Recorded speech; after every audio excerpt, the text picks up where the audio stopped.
पिले तुमको sound spectrum में स्वागत।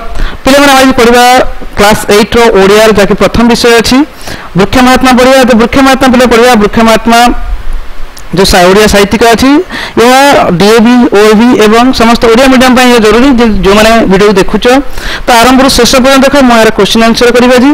तो पे जो देखुच वीडियो को आरंभ शेष देख पे तुम आरंभ करा प्रथम क्वेश्चन पे अच्छी देखा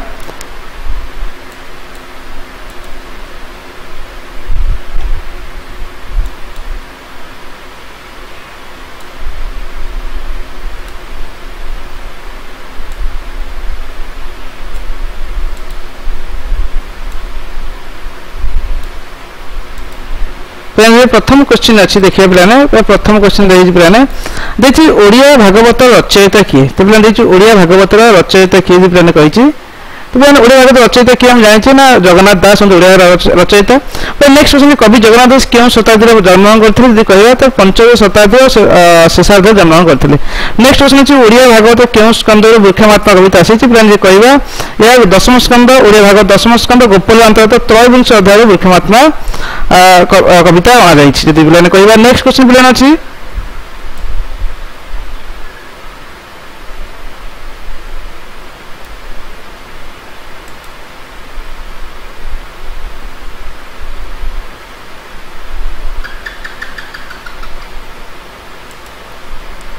नेक्स्ट क्वेश्चन पे नेक्स्ट क्वेश्चन पढ़े पे क्यों मान आगे श्रीकृष्ण वृक्षर महात्मा कथा कहते पे कहवा। तो गोपाल बालक मान आगे कवि श्रीकृष्ण वृक्षर महात्मा कथा कहते। तो नेक्स्ट क्वेश्चन अच्छी जमुना विषय थी कौन कहुई ना जमुना शीतल जल नरहरि पान कले बोली कवितार कहुई। नेक्स्ट क्वेश्चन पे कहवा आस दुई बा तीन वाक्य तल प्रश्न उत्तर मैंने देखा पे। प्रथम प्रश्न श्रीकृष्ण जो अच्छी प्रथम प्रश्न अच्छी श्रीकृष्ण का नाम दामोदर कहीं पे कहवा दामर अर्थ जो दौड़ी पिलादिने अमान्य श्रीकृष्ण माता यशोदा थे दौड़ी बांधी श्रीकृष्ण शरीर से दौड़ चिन्ह रही जाता से कारण श्रीकृष्ण अन्य नाम हूँ दामोदर। पे नेक्स्ट क्वेश्चन गोप बालक मैंने दुख अनुभव करते कहीं गोप बालक मैंने वन में धेनु चराउले मध्याह्न समय सूर्यकिरण असह्य होबारु तेज असह्य तेज शरीर लगे से दुख अनुभव करते कहवा। नेक्स्ट प्रश्न प्लेन अच्छी वृक्ष को सुजन सहित तुलना कर कारण कौन पे कहवा सुजन बा भल मनीष निकट को जाइथिया अतिथि को जपरि निराश न कर उपयुक्त आतिथ्य प्रदान करते ठीक से वृक्ष निकट को जाउथिया मनीष वृक्ष तार फल पत्र फूल दे मूल बकल और दारू दे संतुष्ट करते। तेणु कवि वृक्ष को सुजन भल मनीष सहित तुलना कर जीविका हंती प्राणी नेक्स्ट जीविका हंती प्राणी यही वृक्ष संपर्क तुम कौन जाना पाच ना जीविका हंती प्राणी यही वृक्षर उपकारिता संपर्क आमको जाना पाने वृक्ष खरा वर्षा शीत सही प्राणी उपकार निजक नियोजित करते और जीवन धारण मध्यम होता है। तेणु कहुई जीविका हंती प्राणी कहुई। नेक्स्ट क्वेश्चन अच्छी क्यों स्थान गले अतिथि निराश होगा पड़े ना यदि कहवा प्लान सुजन बा भल मनीष घर को अतिथि को निराश होगा पड़े ना सुजन भल मनीष घर गले अतिथि निराश होगा पड़े ना। प्लान नेक्स्ट क्वेश्चन अच्छी आस 100 रु 200 100 रु 120 मध्य आम कौन लिखा प्रश्न उत्तर लिखा यदि वृक्ष जीवन धन्य कहीं कहुई कहवा वृक्ष जीवन धन्य कहीं कहुई ना 16 शताब्दी भक्त्यालय कवि भक्ति कवि जुग को भक्ति कव्य जुग को भक्ति रस धर्म धारा प्रभावित कर भक्तिर जनजीवन में वैष्णवीय चेतना भरी जा सारस्वत साधकों मध्य भक्त कवि जगन्नाथ अग्रण्य ओडिशार पुरपल्ली रचित भागवत अति परिचित और उपादेय ग्रंथ भाव स्वीकृत आलोच्य कविता वृक्ष महात्मा कवि भागवत दशम स्कंद गोपलीला अंतर्गत त्रयोविंश अध्याय अणाई कवि कृष्णकर मानव लीला वर्णना करने संगे संगे वर्णना कर वृक्षर महात्मा वर्णना कर वास्तव में कवि वृक्षर महात्मा दर्शाया जाए सुपुरुष व साधु मान तुलना कर निदार कांतिर मुक्ति पाइबा श्रीकृष्ण गोपबाल सहित वृक्षर छाया बच्चन वृक्षर सुशीतल छाया से आनंद अनुभव कर मन स्वाभाविक वृक्ष प्रति आनुगत्य भाव आसी तो वृक्षर महिमा वर्णन से शतमुख होती वृक्षर महिमा वर्णना कर प्रथम से वृक्ष को सुजन सहित सुजन प्राणी के सहित तुलना कर कारण साधु लोक निजे कष्ट सहिले अन्य को क्या कष्ट देवा चाहे ना से सब अन्यर मंगल आश्रय हो रही था सेहीपरि वृक्ष प्रकृति जनित सबकि दुख सहिले आश्रित प्राणी को केबे हेले दुख देवा चाहे ना से शीत वर्षा खरा दुख सही आम सुख दे थाए बोली श्रीकृष्ण से कहते वृक्ष केवल प्राणी सहाय होता से जीवन जीविकार मध्यम होता है तार पत्र को मनुष्य औषध व्यवहार कर दुस्साध्य रोग जंत्रणा मुक्ति पाए तार फूल फल सुबास सौंदर्य मनुष्य को विमोहित करे फल रसाल रस मनुष्य निजर उदार जला को प्रशमित करे गछर मूल पाए मृत्तिका क्षय हो न जलस्तर निम्नगामी हो न गछर छेली भस्म अठा को मनुष्य निज व्यवहार लगाई अनेक समस्या मुक्ति पाई थे वृक्ष मनुष्यर बा प्राणी जगत मंगल पर निजक समर्पित कर तार जीवन धन्य बोली कह कवि भाषा शीत बरस धर्म दुख सही आमको दियंती सुख जीविका हंती प्राणी जीविका हंती प्राणकर जो पिला कहवा यह प्रथम कर उत्तर ख जी पिला अविचारित भाव में वृक्ष छेदन फल समाज कि प्रकार क्षति घटुची आ विषय लिखा तो पिला जाचे कहवा वृक्ष मनुष्य जीवन जीविका वृक्ष जो मनुष्य समाज स्थिर रही आदि मानव वासस्थान थिला होची वृक्ष तेणु कहवा पिला वृक्ष तथा घन अरण्य मनुष्य सभ्यता तथा संस्कृति विकास वृक्ष भूमिका गुरुत्वपूर्ण सभ्यतार विकास पूर्व मनुष्य सब प्रकार आवश्यकता वृक्ष ही पूर्ण करता खाद्य वस्त्र बासगृहर आवश्यकता पूरण में वृक्ष एकमात्र सहाय था आजिकल अबारित और अविचारित भाव में जपरी वृक्ष छेदन होतार कुप्रभाव मनुष्य समाज उपर निश्चय पड़ो से कुप्रभाव रक्षा पाइबा मनुष्यर संभव नुहे उत्तर आफ्रिका पारिस मिसर आदि बहु देश में वृक्ष क्षय हेतु शुष्क मरुभूमि परिणत हो जाइए भारत अनेक संपद क्षय वृक्ष छेदन से विपद टाणी संभावना रही 1952 मसीह भारत जो जंगल नीति प्रणयन कराई से कहते देश एक तृतीयांश वृक्ष आच्छादित हो रही आवश्यक मात्र वास्तव क्षेत्र कार्यकारी होना पुराना जंगल को नष्ट करी अथच नुआ जंगल सृष्टि कर प्रचेषा होना अविचारित वृक्ष क्षय हेतु प्राकृतिक विपर्य सृष्टि होची ठीक समय वर्षा होना अनियमित वर्षा फल वर्षा जो फसल प्रभुत्व क्षति साधन होची वायुमंडल अधिक अंगारकाम्ल बाष्प वृद्धि पाई मनुष्य समाज प्रति विपद सृष्टि कर साधारणतः वृक्ष ने विषाक्त बाष्प को शोषि नहीं विशुद्ध अम्लजान जगाई था मात्र अत्यधिक वृक्ष क्षय जो संभव होना शिल्प तथा गाड़ी मोटर निर्गत होता दूषित बास परिवेश प्रतिकूल प्रभाव पकाऊ परिवेश दूषित हो परिवेशविद मैंने उद्वेग प्रकाश करदी यहीपरि वृक्ष नष्ट हुए चले मानव समाज सुस्थ जीवन असंभव हो पड़े वृक्ष छेदन मनुष्य जीवन विपद में द्वार देश में पहुंचा मनुष्य को आसन्न विपद रक्षा करने नूतन वृक्ष लगाइबा जंगल सृष्टि करने पिला ठार बुढ़ा पर्यंत सहर ठार पल्ली पर्यंत यदि कहवा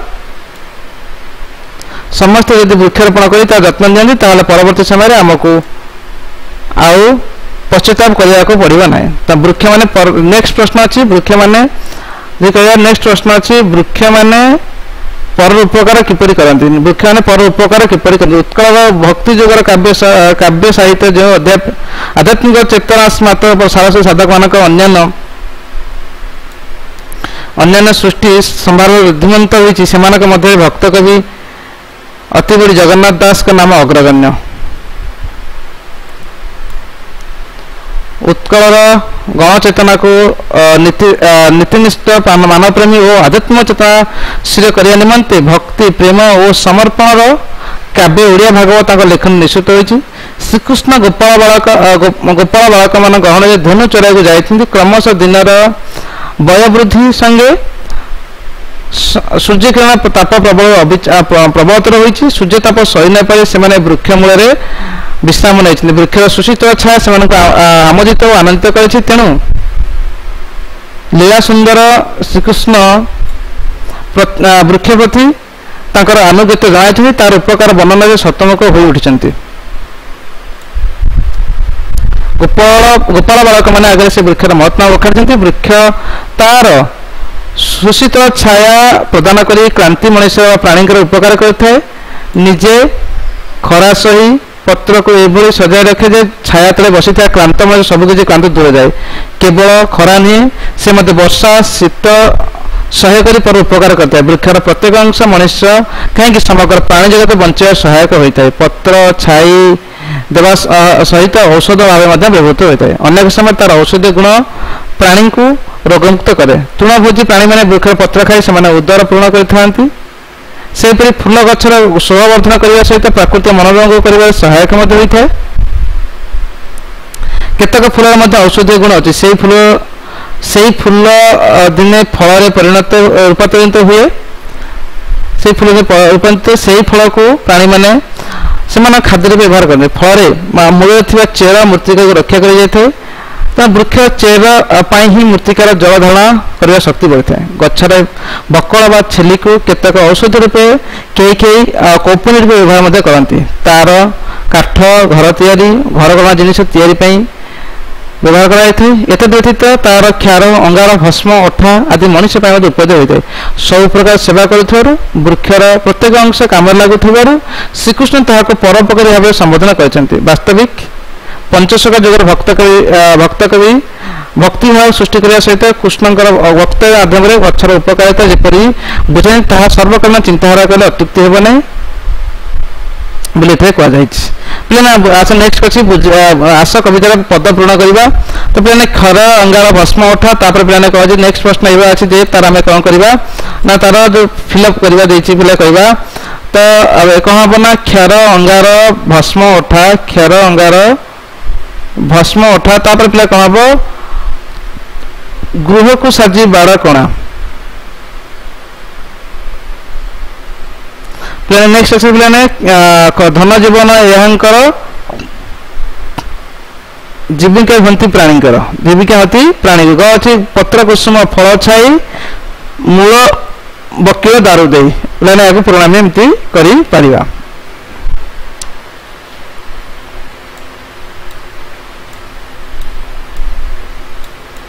ଏମିତି ଆମେ ପୂରଣ କରିବା। ନେକ୍ସଟ ପିଲାମାନେ ଯଦି କହିବା ନେକ୍ସଟ ପ୍ଲାନ୍ ଅଛି ଏଇ କବିତାରେ ଭଲ ଲାଗୁଥିବା ପଦକୁ ନିର୍ବାଚନ କରି ଆବୃତ୍ତି କରିବା ଲାଗୁଥିଲେ। ତ ଏଇଠି କୋଶ୍ଚିନ୍ ପିଲା ନିଜେ ଗାଇବେ ତାହେଲେ ନିଜେ କରିବେ ନିଜେ ଯେଉଁଟା ଭଲ ଅଛି ସେଇଟା ଗାଇବେ ତୁମେ କ୍ଲାସ୍ରେ। ଆଶା ପିଲା ସରଳ ଭାଷାରେ ବୁଝାଇ ଲେଖିବ। ସରଳ ଭାଷା ପିଲା ଦେଇଛି ପ୍ରଥମେ ଦେଇଛି ଏହାଙ୍କ ପ୍ରାୟ ଯେବେ ହୋଇ ସଂସାର ମଧ୍ୟ ଦେହ ହୋଇ ଏହାଙ୍କ ପ୍ରାୟ ଯେବେ ହୋଇ ସଂସାର ମଧ୍ୟ ଦେହ ହୋଇ ପିଲାମାନେ ସଳାର୍ଥ ଲେଖିବା। ତ ପିଲାମାନେ ଯେଉଁ ସଳାର୍ଥ ଦେଇଛି ଆମେ ସହାୟତା ଲେଖିବା। ସହାୟତା ପ୍ଲାନ୍ ଦେଇଛି ସଂକ୍ଷିପ୍ତ ପଦ୍ୟାଂଶଟି ଭକ୍ତକବି ଜଗନ୍ନାଥ ଦାସଙ୍କ ସର୍ବଶ୍ରେଷ୍ଠ ସାହିତ୍ୟକୃତ ଓଡ଼ିଆ ଭାଗବତ ଦଶମ ସ୍କନ୍ଦ ଗୋପଲ୍ୟ ଅନ୍ତର୍ଗତ ତ୍ରୟୋବିଂଶ ଅଧ୍ୟାୟର ବୃକ୍ଷ ମହାତ୍ମା କବିତାର ଅଦ୍ଭୁତ। ଏଠାରେ କବି ବୃକ୍ଷର ଉପକାର ସ୍ୱଭାବ ସମ୍ପର୍କରେ ବିଶଦ ବର୍ଣ୍ଣନା କରିଛନ୍ତି। କୃଷ୍ଣ ଗୋପାଳ ବାଳମାନଙ୍କ ସହିତ ଧନୁଚରଣ ଉଦ୍ଦେଶ୍ୟରେ ଜନ୍ମବର୍ଷ ଦୂରକୁ ଯାଇଛନ୍ତି। ଧନୁମାନଙ୍କୁ ଚାରଣ ଭୂମିରେ ଛାଡ଼ିଦେଇ ସେ ସାଥୀମାନଙ୍କ ସହିତ ବିଭିନ୍ନ ପ୍ରକାର କ୍ରୀଡ଼ା କୌତୁକ କରିଛନ୍ତି। କ୍ରମେ କ୍ରମେ ଦିନ ବଢ଼ି ବଢ଼ି ମଧ୍ୟାହ୍ନ ହୋଇଛି। ସୂର୍ଯ୍ୟ ମୁଣ୍ଡ ଉପରକୁ ଯିବାରୁ ସୂର୍ଯ୍ୟ ଜଣ ଅସହ୍ୟ ହୋଇଛି। ଅସହ୍ୟ କାରଣ ରକ୍ଷା ପାଇବା ପାଇଁ କୃଷ୍ଣ ବୃକ୍ଷ ସୁଶୀତଳ ଛାୟା ତଳେ ଆଶ୍ରୟ ନେଇଛନ୍ତି ଓ ଅନ୍ୟ ସଖାମାନଙ୍କୁ ସେହି ଶୀତଳ ସ୍ଥାନକୁ ଆସିବା ପାଇଁ ଆହ୍ୱାନ କରିଛନ୍ତି। କୃଷ୍ଣ ଥିଲେ ଲୀଳା ସୁନ୍ଦର। ସେ ତାଙ୍କର ମାନବୀୟ ଲୀଳା ପ୍ରଦର୍ଶନ କରିବା ଅବକାଶରେ ସମାଜର ବିଭିନ୍ନ ଦିଗକୁ ବିଚାର ଆଲୋଚନା କରିଛନ୍ତି। ଯେଉଁମାନେ ଉପକାରୀ ସେ ସେମାନଙ୍କ ମହତ୍ତ୍ୱ ଜ୍ଞାନ କରିଛନ୍ତି। ବୃକ୍ଷ ସାଧାରଣ ମଣିଷ ବିଚାରରେ ହେଲେ ହିଁ ସେ ତାହାକୁ ମହତ୍ତ୍ୱ ବିଚାର କରିଛନ୍ତି। ଶ୍ରୀକୃଷ୍ଣ ଆଉ କ'ଣ କରିଛନ୍ତି ପିଲାମାନେ କହିବା ଶ୍ରୀକୃଷ୍ଣ ଗୋପାଳ ବାଳକମାନଙ୍କ ଆଗରେ ବୃକ୍ଷର ବିଶେଷତା ବଖାଣିଛନ୍ତି। ବୃକ୍ଷ ସଦା ପରୋପକାରୀ। ସେ କଷ୍ଟ ସହି ଅନ୍ୟକୁ ସୁଖ ଦିଏ। ଅନ୍ୟର ବଞ୍ଚିବାରେ ଓ ଜୀବନ ଧାରଣ କରିବାରେ ସେ ସହାୟକ ହୁଏ। ବୃକ୍ଷର ପ୍ରତ୍ୟେକ ଅଂଶକୁ व्यवहार करी प्राणी माने जीवन धारण करथांती।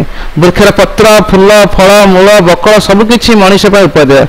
तेणु श्रीकृष्ण वृक्ष को सुजन बा साधु लोक सहित तुलना करते। वृक्ष धरापृष्ठ जन्म नहीं जेपरि समस्त मंगल करिथाए, समस्त सुखरे जीवन धारण सहायक होता है, सबु प्राणी से मनोभाव प्रतिपोषण करने उचित।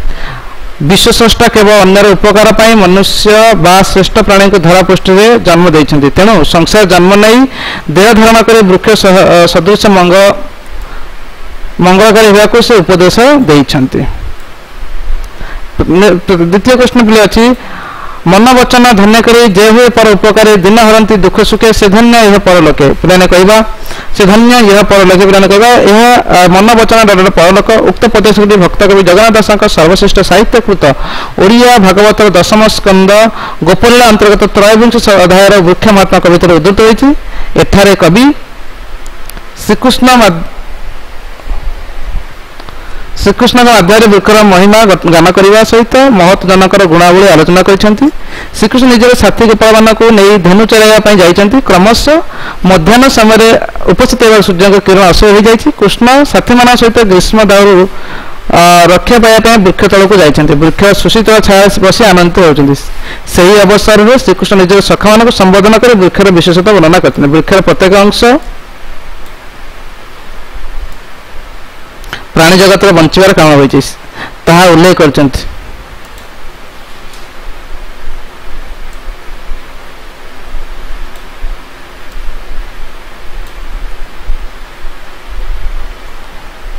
प्रत्येक अंश वृक्षर प्रत्येक अंश प्राणी जगत बंचार कारण होती से उल्लेख करपरिक वृक्ष को से साधु और उत्तम लोक सहित तुलना करते। जो मैंने महत लोक से निज अपेक्षा अन्य सुख को अधिक गुरुत्व देते। से जिते कष्ट पाइले निजपाई से अधिक चिंता न कर अन्यर मंगल पाई इच्छा करते। से केवल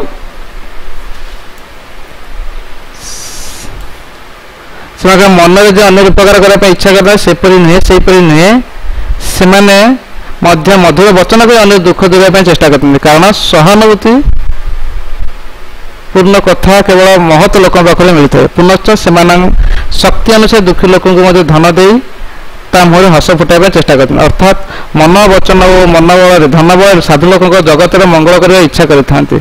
सांसारिक क्षेत्र में जन्म नहीं से दुख सुख भोग कले अन्य को साहाय्य और सेवा कर पुण्य संचय करते। अन्य जीवन दे यह जन्म को सार्थक करने सहित पुण्य बल परलोक आनंद अनुभव करते। कवि एठारे निजर दार्शनिक चिंताधारा को कृष्ण माध्यम प्रकाश कर।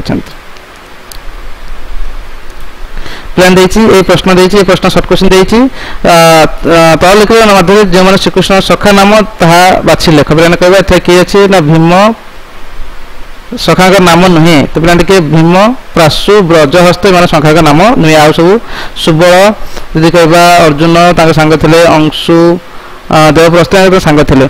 क्वेश्चन नंबर 7 अच्छी तले दिए शब्द गुड़िक अर्थ से डाण पाक अच्छी बंधन आदि बाछी लिखापी कहते। घर्म घर्म अर्थ पे झाड़ दारू अर्थ पे कौन कह काठ व्यक्ति दियंती अर्थ पे कह पे दियंती अर्थ दियंती दियंती।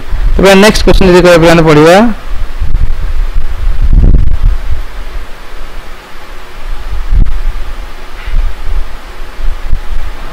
पे नेक्स्ट क्वेश्चन जमी महत्व शब्द तो लगे महत्व हो जाए गुरु तो लगे गुरुत्व सत्य तो सत्य दूर तो दूरत्व विशेष तो लगे विशेषत्व क्षुद्र तो क्षुद्रत्व स्वर तो लगे स्वत्व। तो पे नेक्स्ट क्वेश्चन अच्छी बंधनी मध्य उचित शब्द काढ़ी आम लिखा पे कह मन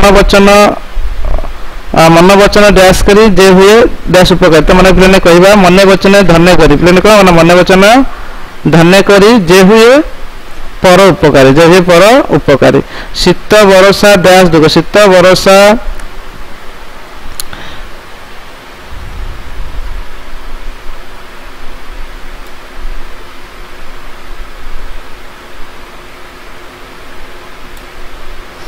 शीत बरसा घर्म दुख सही आमको जंती सुख। पे कह शीत बरसा घर्म दुख पे छाड़ कौन ना घर्म शीतला घर्म दुख संयम को दियंती सुख। तो पिला निम्नलिखित शब्द गुड़िक अर्थ पाख कोठे लिखाई तो आम लिखा कही निधाग रवि तेज लगी झरुची मुह पुत्र लगी। तो पिलाने यदि अर्थ यदि कह पिलाने तो अर्थ पिलाने कहवा तो पिलाने कहवा निदाग रवि तेज लगी निदाग रवि तेज लगी लगी अर्थ होची लगी अर्थ होची स्पर्श रे आसीबा झरुची मुह पुत्र लगी लगी अर्थ होची निमित्त। तो मिलिले जमुना लगे लगे अर्थ होची तट देश रे संचित धर्म कर्म लगे अर्थ होची विनियोग होते व्यवहृत। तो पिलाने लागिर अर्थ कोन आमे लिखिबा शब्द गुडी अर्थ होची लागे से लागिर अर्थ में विभिन्न अर्थ लागिर विभिन्न प्रकार अर्थ। तो पिला जी रविर प्रतिशब्द लिखा कहिची तो रविर पिलाने सूर्य वृक्षर गच्छ पुष्पर फल पल्लवर पत्र। तो पिलाने तो ये तुम प्रश्न उत्तर प्रथम विषय